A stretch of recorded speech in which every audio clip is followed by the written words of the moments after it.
This is the ZMAR Podcast. Elite Benefits of America helps small and mid-sized companies with their health insurance programs. And now, your host, Butch ZMAR. Today's show is going to be about perception and possibly changing outcomes, and we'll get to all that. I think we're going to talk a little bit about backyard baseball. I think it'll be fun. We're at least for youth, a lot of times we're closing up summer sports. Hockey season's starting to kick in a couple weeks, and it's kind of like preseason, and then we move into the full season, which is going to be a little crazy this year. But sometimes you have to ask yourself, the things that is there something wrong about what you already know? What's the perception, right? And so how do you know it's right? And then why are you being pulled in certain directions? And obviously, some of the people listening to this might, think that, well, that's current event into politics. I'm not going to get in politics, but we have a lot to do with perception when it comes to employee benefit programs in the workplace and a lot of workplace benefits in general. And so it's all in the eye of the beholder. And so it becomes an issue at times where, there was times I know we presented savings of $250,000 a year on a small business, and they looked at us and said, it's not enough to move away from the big blue, the big purple, whatever it might be. And they just feel like it wasn't worth it. But you have to look at the total math because that's only 1 year, right? So you project over 5 years, do the math on that, right? You're already over $1 million worth of savings. And just year over year, there's going to be savings compared to doing it the traditional way. So a little bit about backyard baseball. My kids started they've always done it, but this year they really amped it up. And in fact, they started creating a rule book over the whole thing. And every day they play, and these rules they make up, sometimes I've never even thought of or even heard of it, but I guess when you have a modified baseball dive in the backyard and you got neighbors in the city that you have to modify and adjust certain things, I guess.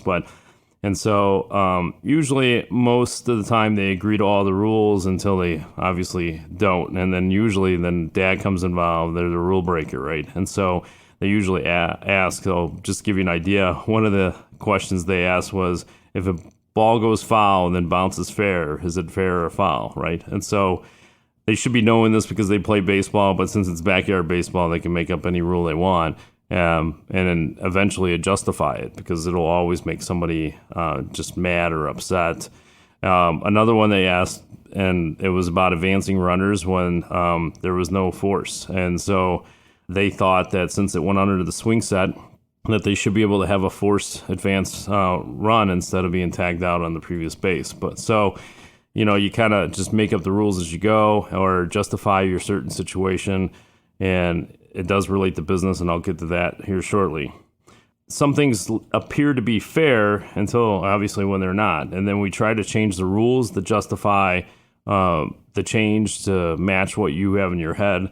And then in other ways, you come to the realization that, well, all right, that's just the way, the rule is. There's nothing we can do. We're just going to suck it up, so to speak. And that works. But I mean, with young kids in the backyard, that usually doesn't. There usually ends up being some type of fight. Sometimes it's a fist fight, but you know what? They are boys. Let them fight, right? Like get it out of their system. But obviously, we're not advocating for our kids to fight, but it's just the way boys are boys. But if anybody is self-development and they read books, and some of you have heard the CEO of GE, Jack Welch, one of the things I always took away from him was he always talked about what is the reality of whatever they were talking about. There's always a perception of what you want it to be, and then there's always what it was, and then you wanted to keep it the same, and you don't want to make the change. So we would always challenge and say, what's the reality of this? What is the truth of coming out of this without any biased opinion? And many times we get caught up in our own perception, and it's not always the reality. And sometimes you got to look back on another talking point. There's a guy, Jocko Willink. He does a podcast, and he's got a book. Well, many of you probably have heard of him. He had talked about one of the events when he was in training. that nothing was going on, and he's the most junior person on the squad, and nothing was going on, and everybody's waiting for a command call. And so he takes a step back, takes a look at what's going on, and he realized they were like 5 feet off. And so he calls a command and tells everybody to shift, and then the drill proceeded. And the whole point was sometimes you got to look at it from a different perspective in order to keep things moving. I know with the backyard baseball, they're always trying to change rules and justify, and it's the same thing in employee benefit plans in the workplace. We have this perspective, right? Usually it's the way it's always been, the way we always have done it. For 30 years, we've had, the same company, insurance company that is. And so why are we changing now, or why would somebody come in and recommend something different? We've been with the same insurance agent for 30 years. Why, if it was that important, why wouldn't they bring it up to us? All these things, it's all perspective, right? And even the CFO has his own hidden perspective. And yes, I'm going to call you guys out. A lot of times they avoid the employee benefits. It's not their forte, so they just kind of pass it off. And it's kind of interesting because if somebody was a purchaser and they were purchasing millions of dollars worth of product, it would have to go to some review. And then there's a budget and allocation and probably some leeway on one way or the other. But for healthcare, it just seems like they just toss up their hands and they throw it down the hall and let HR handle it. I've actually heard some of them justify that it's below their pay grade. It's not something they do, and it's for middle management because that's the way they've always done it. And I'm telling you, it's going to cost you more in the long run than ever. Even if you go back in time a little bit when the Affordable Care Act came into play, and this is for smaller groups and maybe individual policies, but we've had accountants, CPAs, and CFOs that would send people to us to give them advice on their taxes, whether it's a credit related to the business or the private insurance where taxpayers are paying dollars towards premiums. The same thing with the credits on the small businesses through the shop exchange that dissolved over a period of time. And so, because they just didn't really work, but they would send them to us, and I'm like, we're not the tax people. And then finally I started calling these CFOs and CPAs back, and I'm like, why are you sending these people here? And they said, because it's healthcare related. And I'm like, it goes on a tax form. It's not healthcare. It's not insurance related. It's not something that we do. It's a tax advice situation. It's not a consultant or employee benefits advisor position. And some of them would argue with me. And I had to tell them, look, the reality is the Affordable Care Act was actually a tax law disguised as a healthcare law. And so, yes, there was healthcare stuff put into it. It was more of a tax regulation because it was all about grabbing money from one spot and paying the other. The unfortunate part of if you guys have been paying attention to the podcast and probably paying attention to the Affordable Care Act, they're not even funding all the mechanisms of Affordable Care Act. I have no idea how long it's going to be. It's going to be like another Social Security Social Security fund where they just keep postponing because they're not collecting the fees they were supposed to fund it. And so it'll be an interesting gamble. But my whole point here is that the CFOs sidestep and try to delegate somewhere else. Now, today, I think it's a little bit more in their wheelhouse and they understand it more. In the beginning, they didn't, and there's probably some justification for that. But again, it was just their perception to pass it on to somebody else, right? Like they weren't ready for it. I don't understand it. I mean, who understands healthcare anyways, right? Like it's just a big, giant thing that costs us money, and we just suck it up and pay the premiums thinking that that's the best thing we do. And then we go to the provider and thinking that it's all going to be paid for. And you find out that you're still paying money and you're arguing with the claims person or the billing office saying that I have health insurance. I shouldn't have to be paying for this. And it's the reality, right? You just got to read your policy. You got to have more skin in the game. And these CFOs definitely need to get more skin in the game. In fact, a lot of them should be just fired because they avoid this thing and it's costing the company. If smaller companies are tens of thousands, bigger companies could go from hundreds of thousands to millions of dollars. And so it's money back in the pocket. I always say it goes back to profits because assuming that you can make that savings in year one or some type of savings goes right into the bottom line. Sure, you might reallocate the funds to go do something else, but now you have growth. Now you feel a little bit more empowered. So perception also comes with the employee benefits when it comes to cost. And so when you're looking at things for data analysis, you got fully insured plans trending right now. And so I'm reading articles on our side. They're probably not on your side yet, but on our side that the current premium models on fully insured platforms are going to double in less than 7 years. And their fear is with inflation, it's going to go much faster than that. And so just think about that for a minute. If your company is spending $1 million a year in employee benefit cost, before the year of 2030, so when we're recording this is 2023, so 2023 to 2030, that's 7 years, right? So before we even get there, your premiums are going to go from $1 million to $2 million. If you're a smaller company, you're spending $100,000, it's going to go to $200,000. Just hypothetical examples, you can relate it to your own situation. And so I'm asking the CFOs, fractional CFOs, the CPAs that are supporting these businesses, is that forecasted in your budget for the next 5 to 10 years? Is that in there? And my guess is it's not. And sales growth, is that in the marketing and sales plan that you're going to be able to support that? And just keep in mind that even if you anticipate some of this, it's going right to the cost. It's not going, you figure if your company grows by 10%, you're expecting some element, 10% growth in profit. My guess is the profit will remain the same or similar to previous years because healthcare is going to eat it right up, and taxes too. But that's a different topic altogether. The guess is it a surprise? But it's not a surprise anymore. I'm telling you right now that your premiums are going to go up, and you got to anticipate it. So what are you going to do? Increase your sales? What if other things happen, such as market trends, competition, new competition in the marketplace, or another competitor gets more fierce and steals your business? Maybe some unforeseen things, right? We had COVID that came, and nobody expected that. What if there's fires that occur?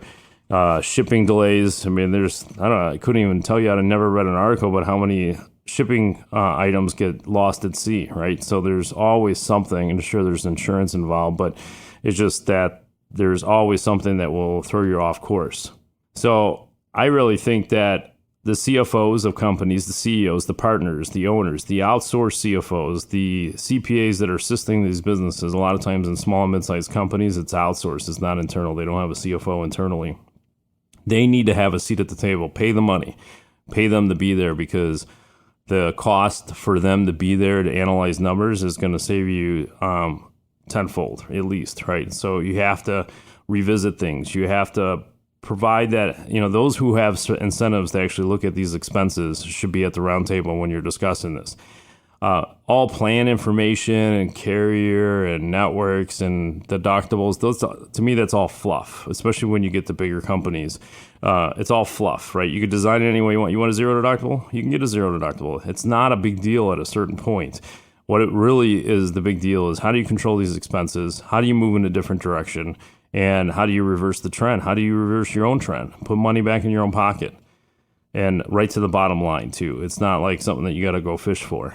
So one thing is the fully insured platforms don't produce any financial reports, zero. It's like being a sitting duck. You get a renewal every year, and you wait to get the shot in the arm, and the anticipation sucks. When you're sitting there waiting for the shot, just like on some people, and I admit even myself, when we do blood draws, I can't watch the needle go in. Once it's in, it's fine. And I can see the blood. It's not an issue. It's the anticipation that really drives me crazy. And I'm sure other people, and the same thing with the renewals. We have clients that say, just tell us what to do at the last second, because we really don't want to deal with this. And that's bad planning.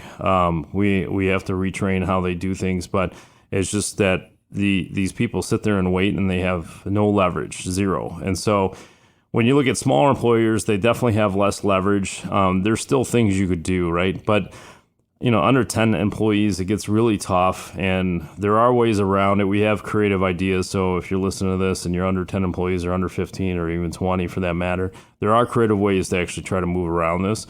You can call our office. We keep things up front, ethical and everything. And so, but there's ways that you can get around it depending on your company and what your goals are. And you may not qualify, but there are ways around it. So, but the reporting mechanism is what we need here, and you don't get it in a fully assured. So over time, you just kind of get used to it, numb to it, so to speak, right? And so maybe sales will increase to help cover the cost. There's several of our own clients that say, well, we're up 25% overall. the premiums go up 10%. Yeah, we're good. Just renew the plan, right? Like, not a big deal, right? So when you have money, it's good. When you don't have money, it's not good. So much for profit, right? You get sales growth, and I mentioned this just a minute or two ago, that you increase your sales, but it just gets sucked up by healthcare and employee benefit programs. You need to move to plans with more reporting. I know we talked about this before, but you need to have reporting, and you need to demand it from your current agents. How do I get access to reporting? In certain cases, in larger groups that are fully insured, you might be able to get access to some data, but it's going to be pulling teeth. They're going to be delaying it, and it's not going to have everything you need. Because if I could show you a financial report showing exactly where your dollars are being spent on a healthcare plan, what would that do for you, Mr. CFO? I'm telling you, you're going to be able to figure out a lot more when you go through this health plan. Level funded is a great option, but they have control of everything. It's headed in the right direction, and it gives you control moving towards self-funded. If you're a larger employer, say 50 employees and above, for employee base, you're probably better off just looking at fully insured, because it eliminates some of the middleman. You have control. You could basically blow it up and a la carte everything, put it back together, where you can control the expenses the same exact way that you would do it with paper supplies, employee programs, things in the workplace, even rent for that matter. Sometimes you grow and you have to move to a different spot, but it's, square footage you guys look at, you do all this math, figure out where you're going to get the best bang for the buck. It's the same thing here, but you can't do it on the fully insured. Listen up, Butch wants to give you your own Elite Benefits Playbook, and it's absolutely free. From business strategy to benefits strategy, every step from the start through implementation, account setup, and open enrollment, working through service requests and the process of renewals. A valuable look at your company, your insurance options, and how to make the process easier on you.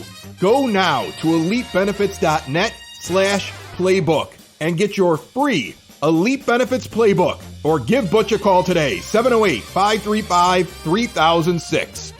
Many owners and CFOs need to quit justifying and take action on things. The renewals, don't go into a blind. Sure, you review and you spreadsheet. Spreadsheet's an old school tactic, and you guys buy it hook, line, and sinker. Let me compare this, your current plan to competing markets. And you feel like you did your job by saying, "Oh, we compared 3 different options or 4 different options." Whatever you decide. Again, it's just the sales game. It's not really diving into it to see what you really could do. You need to change your perspective on things. You need to take control. Your current broker. The industry was taught. You CFOs and employers that are listening to this were taught by us how to buy your health insurance. Now, a lot of us are trying to unwind it and say, okay, the last 40 years, the way you were buying healthcare for your employees is wrong. It always has been. And so now we have to change the perspective. In some cases, we may change the rules, but on the other flip side, right, you're going to demand more, such as, I want to see what our line item expenses, how many people are going to the ER. It won't tell you who, but it'll at least tell you had 150 ER visits in a year. Well, you could educate your employees and try to cut that in half, because you could probably save 75% on cost by going to urgent care, for example, or maybe immediate care, or their primary care physician. A lot of primary care physicians, they have cancellations throughout the day. They might be able to fit you in. So just because something happens, like I had my kid, he fell down playing street hockey, took a huge fall. He's my older kid, very high tolerant of pain, but it was enough pain to make him cry. And I'm not putting him down for that. I'm just saying that the pain was significant enough. Mom wanted to go to the ER. I said, no. We're going to go to urgent care. So we went to urgent care, saved 75 or 80% of the cost if we went to the ER. You just got to just think with a level head and common sense there. And CFOs out there, once you get these claim expenses or claim reports, you're going to have to go through it and say a line item expense. You're going to have to control the cost, right? And figure out where you could actually scrutinize or retrain or educate your employees to do better. It's the same thing you would do with fire and hiring vendors. And eventually you can do that on a self-funded platform. You can look at ways to control your cost. You do it with ink and paper and postage and everything else. We talk about some of this in our Elite Benefits Playbook, and you can get your copy at elitebenefits.net /playbook.